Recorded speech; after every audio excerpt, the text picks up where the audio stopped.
Today, we're looking at a blue ink by Sailor, Sky High. They obviously loved the movie. Hi, I'm Adam, and I'm an ink guy. I get inks, test them, and share the results with you. Now, as always, there's timestamps down below so that if you're in a hurry, you can skip around. But if you got the time, check out the entire video. Also, if you're interested, you can follow me over on Instagram. And if you're new here, I would invite you to subscribe. I do a new ink review daily. To make sure I have a range of experience with this ink, I do the writing samples. I then put the ink into this Tasha Spectrum with a music nib, wrote with it for the day, and used it to take my notes for this video. For the first writing sample, I use Clairfontaine, Tomoe River, and Rhodia paper. There are additional writing samples later in the video. Now, let's look at the writing sample. I picked this ink up in sample form, so it came in a vial like this. And to keep my writing samples consistent, I use a Jinhao 159 with a Goulet 1.1 stub, a Jinhao X450 with a Goulet medium, and a Jinhao X750 with a Goulet extra fine. Let's take a look at the Clairfontaine. We get no bleeding, no ghosting. The 1.1 has no feather spread, halo sheen, no real shading. It looks like there might be a couple little darker spots, but that's about it. The extra fine is a bit lighter than the stub with no feather spread, halo sheen, a very nice peppering of dark letters throughout it for its shade, 9 seconds to dry. Medium is about the same tone as the extra fine with no feather spread, halo sheen, very nice shading, a little bit more standout than what goes on with the extra fine. 15 seconds to dry. The scrubby for both do show good color variation, and we do get it in the writing. Tomoe River, with no bleeding and normal Tomoe River ghosting. The 1.1 has no feather spread, halo sheen, and no shade. The extra fine is quite a bit lighter than the stub, with no feather spread, halo sheen. There are few letters that are darker than others. Look at how the word lazy is darker than the word brown, so there is some shading that's going on. 19 seconds to dry.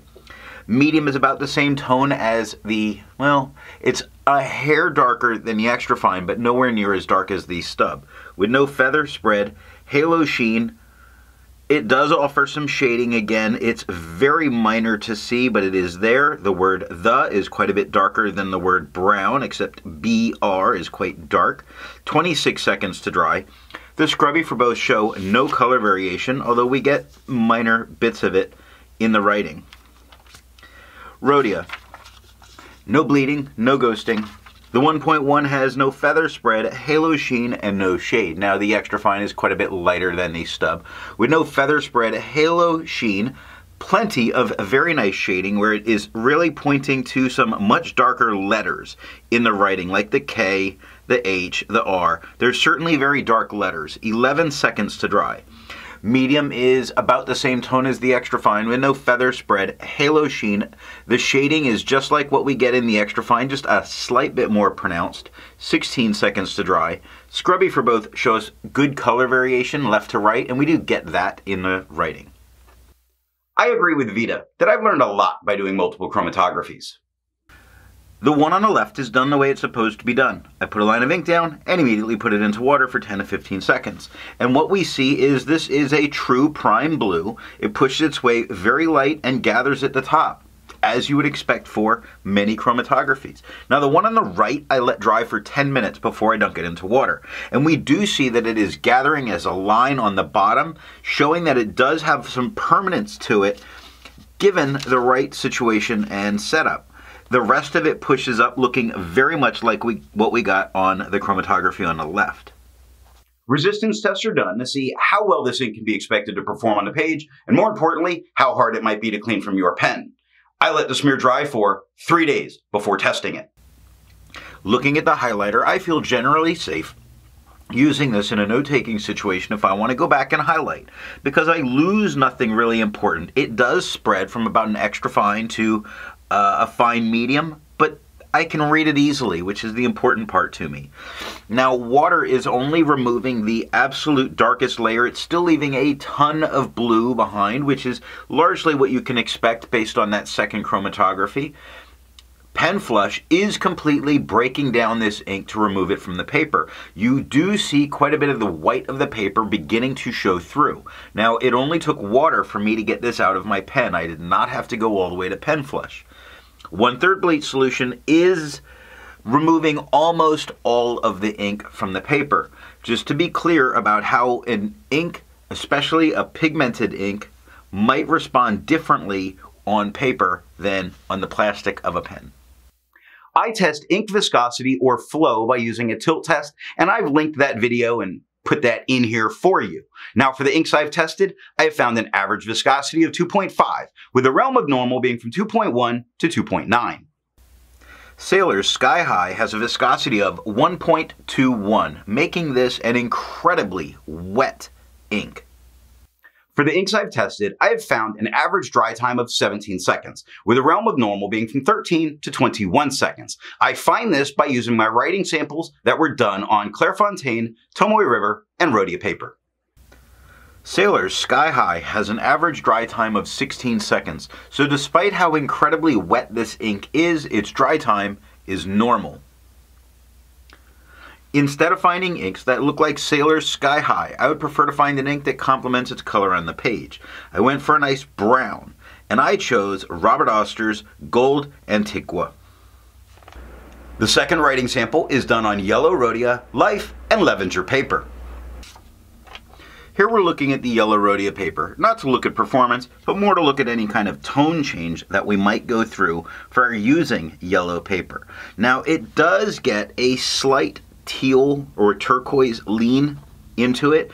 It does change this blue a little bit towards that teal or turquoise. That could affect things for you in a professional environment in that this no longer looks like a true blue here. These are things to be aware of when considering what ink you use on a paper. Up next is Life paper, where we get no bleeding, no ghosting. The 1.1 has no feather spread, halo sheen, no shade.